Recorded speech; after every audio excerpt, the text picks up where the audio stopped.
Merapinya di sana ya, tapi lagi ketutup kabut sebelah bukit itu.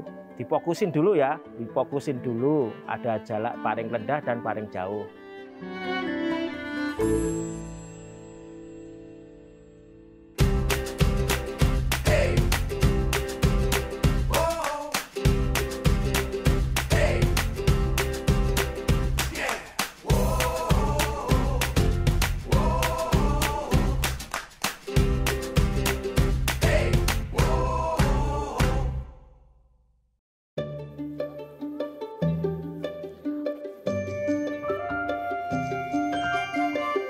Jalan santai bersama teman, bertukar cerita, sambil menikmati segarnya udara desa. Sederhana tapi tidak pernah membosankan untukku.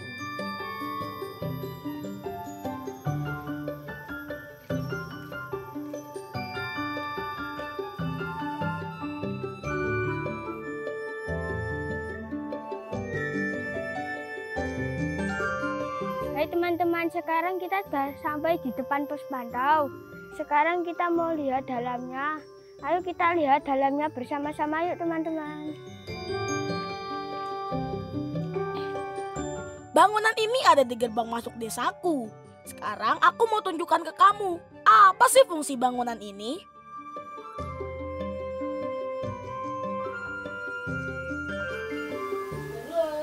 Monggo. Waalaikumsalam. Weh. Adik-adik dari mana ini? Oh. Mas, aku kok setiap hari lihat sini nggak tahu tuh ini mas tempat apa. Oh, itu namanya pos pantau Gunung Merapi. Ternyata bangunan ini difungsikan untuk memantau aktivitas Gunung Merapi, teman. Loh, memangnya kelihatan memantau Gunung Merapi hanya dari desa? Itu pasti pertanyaan yang ada di kepala kamu kan, teman? Terlihat kok, asal menggunakan teropong seperti ini.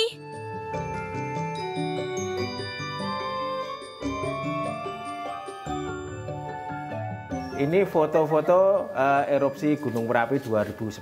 Jadi 2010 itu tipikal erupsinya adalah eksplosif. Berbeda dengan sekarang kan efusif kan.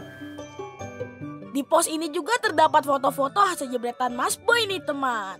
Aku merinding, membayangkan seperti apa suasana waktu itu ya. Oh iya, kalau pendengaran teman-teman terganggu dari tadi, itu karena dari sini juga terdapat alat sinyal seismograf. Jadi suara itu ada bermacam-macam kriteria. Misalnya kalau suara landai itu, berarti gunungnya itu normal, nggak ada aktivitas. Tapi kalau suara itu meliuknya sampai lama, berarti di atas itu ada aktivitas. Terlihat sederhana, tapi dengan alat ini warga desa bisa lebih peka jika terjadi apa-apa di Gunung Merapi.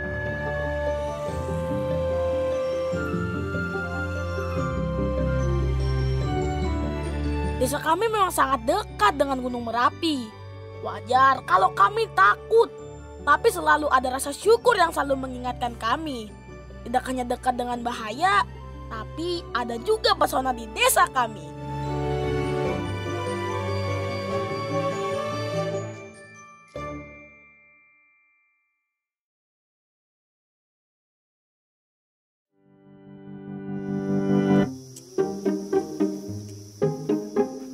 Yuk, Dan.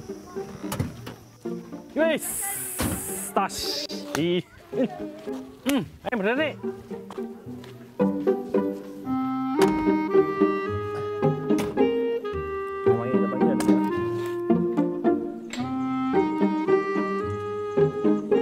Kegiatan pagi ini kita pertama mau kemana? Jalan-jalan susur kampung.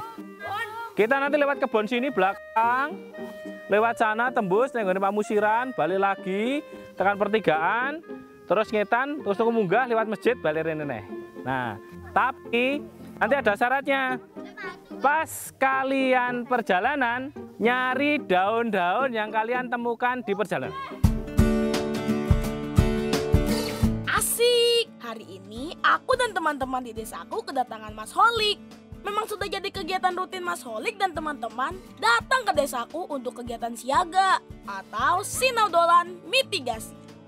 Kalau artinya dalam bahasa Indonesia, belajar bermain mitigasi. Untuk memulai keseruan kita hari ini, ayo kita susur desa bersama. Kita keliling desa sembari mengumpulkan daun dan batu yang ada di desa. Segar sekali udara di desaku. Pokoknya, kalian kalau main ke Yogyakarta, mampir ke desa Turgo ya, agar bisa merasakan sejuknya udara desaku. Saking serunya di hutan, kita jadi belum kenalan nih. Nanasya Aditya Putra, nama lengkapku. Kalau bisa panggil aku Adit saja ya teman.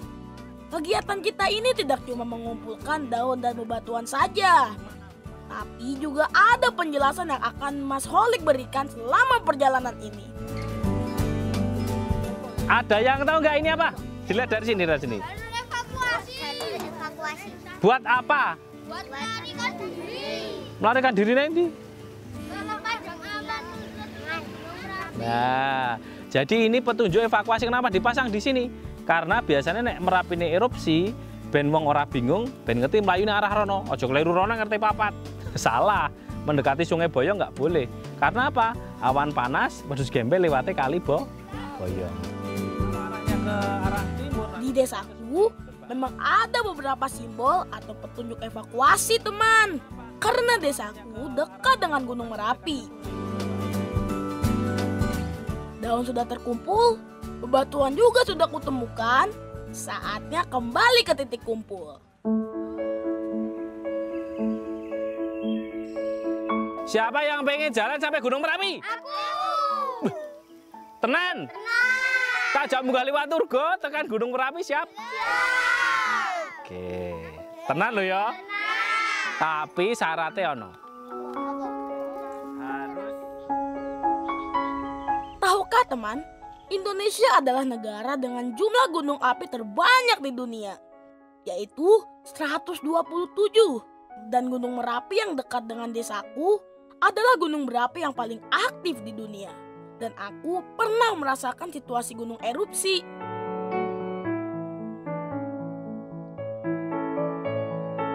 Aku pernah ngungsi waktu 2020. Waktu itu gunungnya mengeluarkan cukup besar dan mengungsi di barak. Waktu itu saya mendengar sirene Gunung Merapi, lalu saya manggil orang tua buat lari. Aku mengungsi sampai 2 minggu lamanya. Tapi jauh sebelumnya, Merapi pernah meletus lebih parah lagi. Tahun 2010, status awas ditetapkan di akhir bulan Oktober. Gunung setinggi 2.930 mdpl ini meletus dan disebut menjadi yang terbesar dalam 100 tahun terakhir. Letusannya menelan banyak korban jiwa. Salah satunya yang mungkin teman-teman tahu adalah Mbak Marijan. Karena ia adalah sang juru kunci yang tinggal di puncak Merapi. Membayangkan saja sangat mengerikan ya teman. Tapi itu hal yang tak bisa aku dan teman-teman hindari. Kami hidup berdampingan dengan Merapi. Jadi kami harus belajar mitigasi bencana. Itulah kenapa Mas Holik rutin datang ke desaku. Ada kayak asap yang dihirup manusia, dihirup sama hewan mati. Vulkanik. Salah. Dia tidak kelihatan, tapi berbau. Gas beracun. Di Merapi ada gas beracun? Ada. Di mana? Di awan panas ada gas. Di puncak Merapi juga ada gas. Nah, ini nek kehirup sapi, jadi meninggoy. Dihirup orang, meninggoy. Berbahaya. Cara hindarinya gimana? Gua masker. Oh, tidak cukup hanya pakai masker, harus lari menghindar kalau ada gas. Kalau pakai apa tuh? Masker kain dibasahin itu hanya sementara, tapi tetap harus sambil lari melarikan diri lewat jalur apa tadi? Evakuasi. Pintar. Ini bahaya yang pertama adalah gas. Kemudian ini beracun, paling banyak gas beracun di Gunung Dieng. Dieng. Tapi di Merapi kalau ketika gas beracun kemudian ada panas matahari dia akan terurai, gasnya hilang. Jadi aman, nggak apa-apa. Om Holik kalau naik ke puncak Merapi pakai masker yang besar. Terus ambil gas, sampel gas. Secara umum mengajak anak-anak untuk ini ya, peka terhadap lingkungan dan ancaman. Tapi tujuan khususnya anak-anak ini kan mereka kader ya, mereka akan lahir di sini, hidup di sini dan besar di sini. mereka akan bersinggungan terus dengan Gunung Merapi, ancaman bahayanya, juga dengan manfaatnya secara nggak langsung. Nah itu yang kemudian kita ajak supaya mereka juga tidak kemudian terlalu takut dengan Gunung Merapi, tapi paham bagaimana penyelamatan diri. Kalau adik-adik melihat batuan kayak gini yang banyak, ini artinya apa? Daerah di sini pernah terkena awan panas atau lontaran batu pijar. Selain belajar mitigasi, Mas Holik juga memberi pengetahuan unik seputar desa kami, agar kami juga lebih mengenal desa. Dan ini alasan kenapa Mas Holik meminta kami mengumpulkan bebatuan.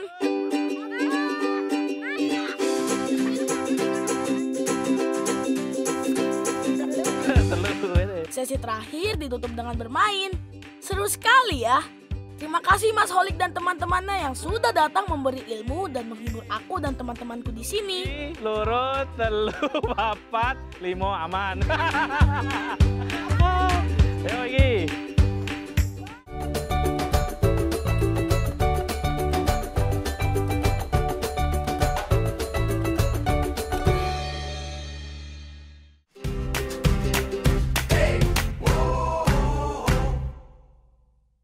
Hai teman-teman, sekarang saya dan Frida akan membuat miniatur gunung meletus. Teman-teman, sudah pernah mencoba praktek gunung meletus di sekolah belum? Yang belum pernah, yuk coba bersamaku.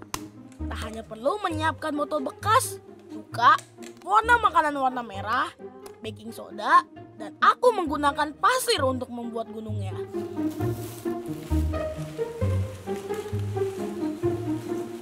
Pertama, kita buat gunungnya dulu ya. Kalau sudah membentuk gunung, masukkan baking soda ke dalam gunung berapi. Lalu, teteskan pewarna makanan. Ini akan membuat penampilan letusan jadi lebih menarik, teman.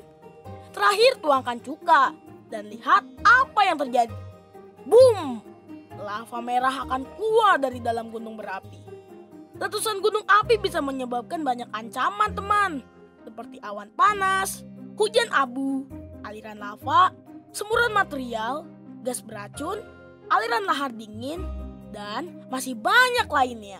Kira-kira seperti ini gambaran aliran lava pijar yang terlihat dari desaku. Tidak banyak, tapi sering terjadi.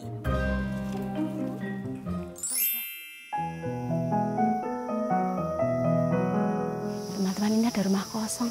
Nanti Bu Tini mau cerita ini ya. Siapa udah tahu belum kenapa rumahnya kosong? Ada rumah yang kayak gini? Oke, Bu Tini cerita ya. Ya, dulu itu kena Merapi tahun 94, tepatnya tanggal 22 November. Nah, terus ini rumahnya bekas lahar panas. Rumah ini jadi saksi bagaimana waktu itu Gunung Merapi meletus. Ada beberapa rumah yang sama seperti ini di desaku.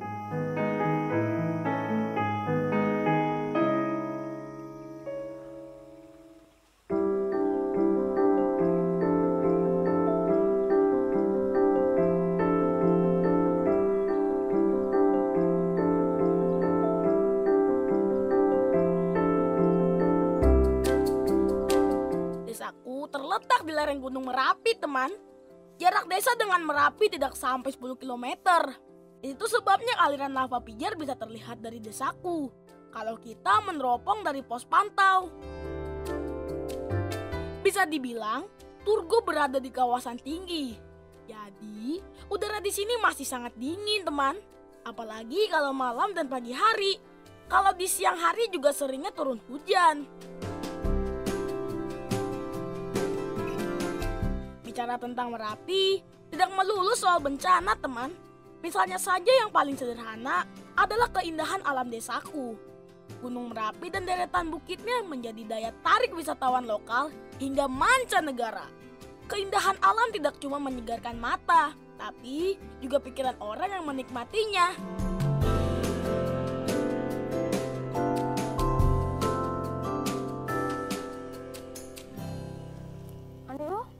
Kayak kopi angel ora yo. Gampang-gampang angel yo. Menikmati suasana desa tidak lengkap rasanya kalau tidak mencicipi olahan khas daerahnya. Di desaku terkenal juga dengan kopinya loh, teman. Dan sekarang aku mau ajak kamu ke tempat pengolahan kopi tradisional di desaku.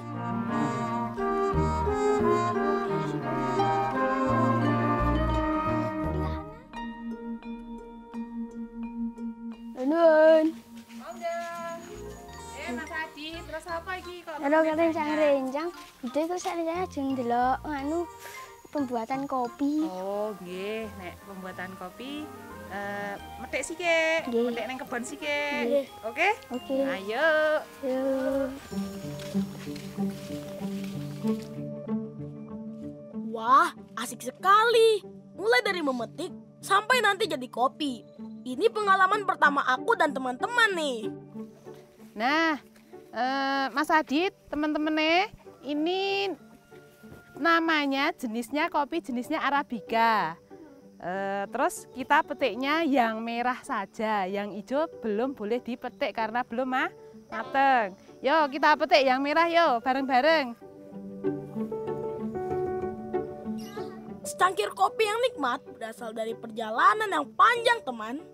Mulai dari perkembangan tanaman, pengolahan, sampai tersaji menjadi minuman yang nikmat. Kopi di desaku ini punya cita rasa yang khas, teman, karena tumbuh di tanah lapukan abu vulkanik.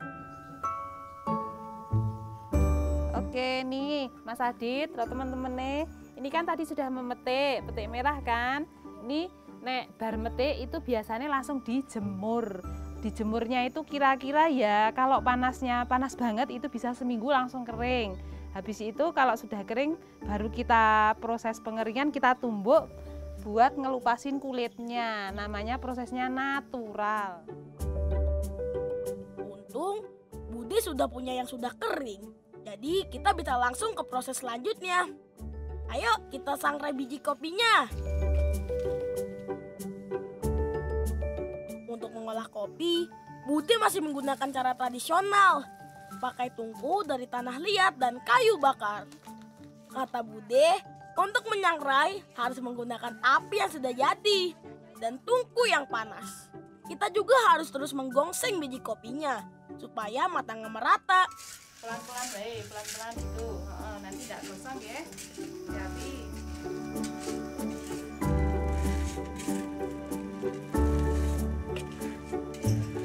Setelah 1 jam disangrai dan biji kopi sudah dingin, selanjutnya kita giling deh.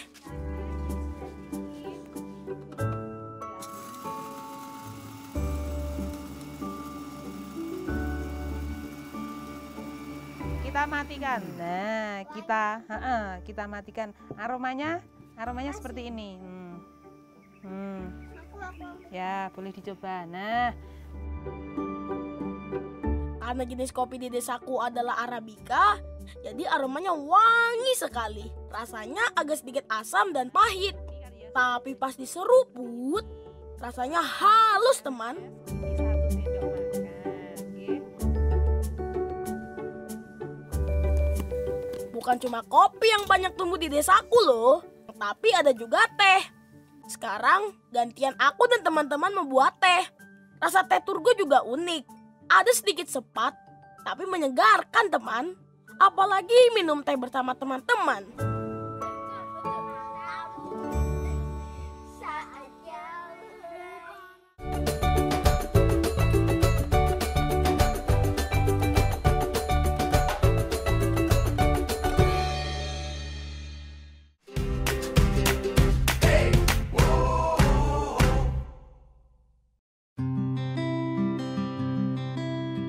Perkenalkan adik-adik, nama saya Arif.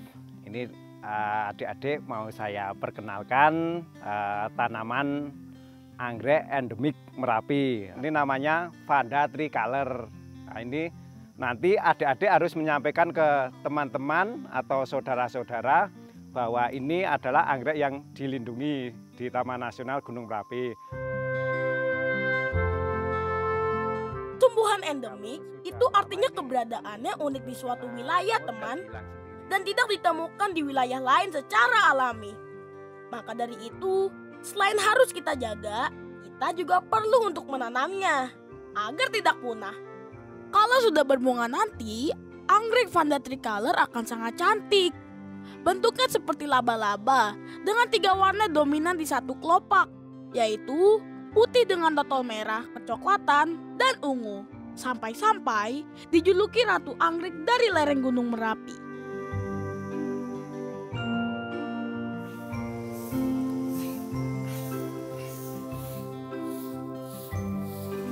Bu, Ya, aku sama teman-teman mau belajar membuat ekoprint, boleh nggak Bu? boleh.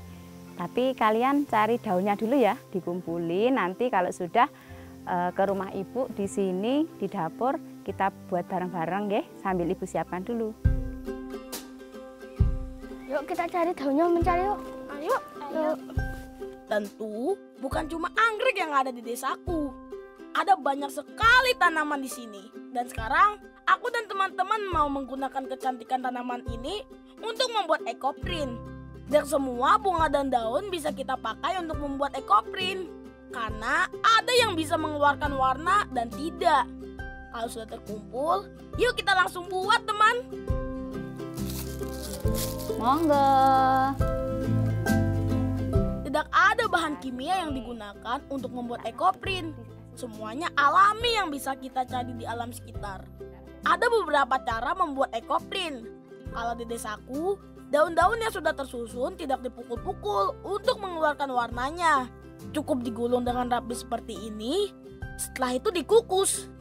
Inilah cara agar getah warnanya menempel pada kain. Dan inilah hasilnya. Bisa dibuat topi, tas, selendang, dan kerudung. Bagus kan teman? Ekoprint ini juga yang menjadi daya tarik wisatawan yang berkunjung ke desaku.